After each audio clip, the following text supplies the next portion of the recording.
So there were a couple different takeaways from last night's game between the Buccaneers and the Dallas Cowboys, the Tampa Bay Buccaneers and the Dallas Cowboys. There's a couple things. Number one, Tom Brady still got it. I mean, don't think anybody doubts it at this point anymore. I certainly don't, and I don't think anybody should. And there was, obviously guys like Antonio Brown, Chris Godwin, even though he had that fumble late in the game that almost let the Cowboys take it away. Even Rob or Gronk all definitely came back and are doing their things. This is going to be a dangerous team for the Bucs. But even the Cowboys defense, was something that I took away as well. Able to take away the ball from Tom Brady a couple times, which is saying something. Able to make some plays now. I would like to see more sacks, but more pressure on the quarterback. But I mean, it's Tom Brady, and they've got a good offensive line, so it is what it is. But another thing that is taken away from this game. Dak Prescott is back. That's right. Dak Prescott, a big question mark coming in. Didn't play any of the preseason.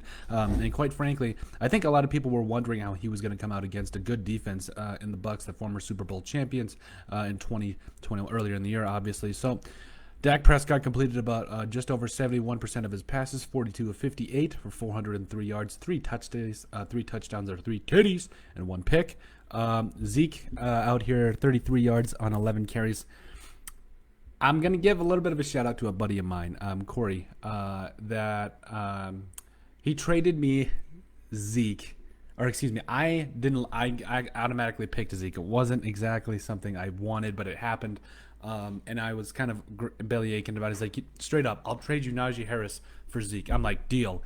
And didn't exactly end up great for the first night for him, but I think, honestly, it's the first game of the season. Zeke could definitely turn it on throughout the rest of the season, but I'm hopefully banking on Najee Harris for the rest of the season. Now, back to Dak Prescott. That first throw to Amari Cooper. Oh, if there was any better way to show that you're back in it, I don't think there was. In other words, there was no better way to start it out than throwing it like that. Man, what a throw. 28-yard cold-blooded connection to Amari Cooper, who finished the night with 13 catches for 139 yards and 2 touchdowns. And by the way, that I think it was his second touchdown to Amari Cooper. Maybe it was his first. That corner route, I think that they had on, I can't remember who it was.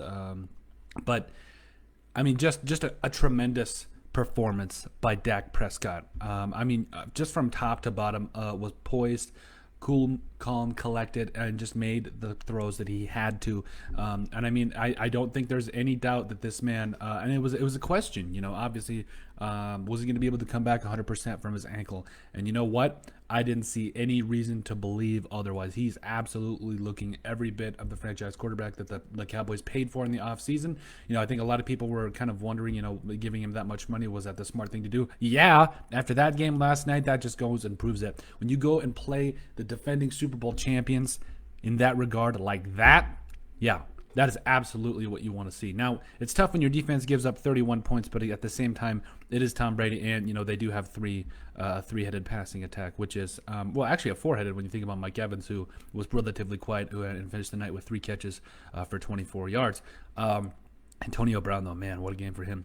But I do have to say, again, I think Dak Prescott is only going to get better from here. And the Cowboys, for that matter, are only going to get better from here. Zeke's going to get more involved. Tony Pollard, I still think, deserves to get the football more, but we'll discuss that at a later time. Dalton Schultz finished the night with 6 catches for 45 yards. I have him on my fantasy team, on my bench. Thought, he's a really good tight end who caught 60 balls last year. If you guys need some fantasy help, I definitely recommend getting him off the bench because he's definitely a sleeper pick. And even guys like Michael Gallup, who finished the night with 4 catches for 36 yards. There was a lot to take away, but this was an interesting game. Jordan Lewis and Trayvon Diggs both came away with picks. Again, picking off Tom Brady is one thing, but picking him off twice is a whole, it was. And the first one was kind of an overthrow, and the second one, obviously, a Hail Mary. But still, being able to pick off Tom Brady is big.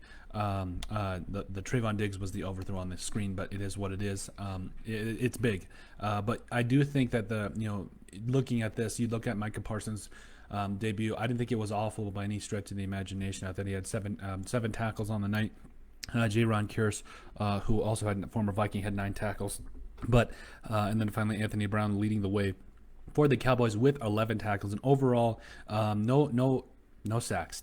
That's rough. If you want to win against Tom Brady, you got to be able to get to him, and they weren't able to do that. And I think that's going to be somewhat of a question mark for the Cowboys moving forward. But I love it. I think this was a good game. This was a good first way. What a way to kick off the season, man.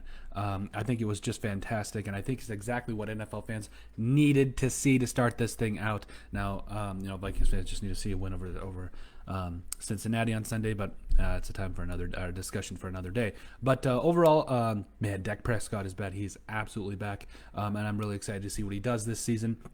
I'm predicting at least 4,500 yards passing, 30 touchdowns, maybe double-digit interceptions. We'll see. But overall, this was a fantastic comeback game for him. The Cowboys, I know it's an L in the first week, but in my mind, this is a win because of how well and close they played this game.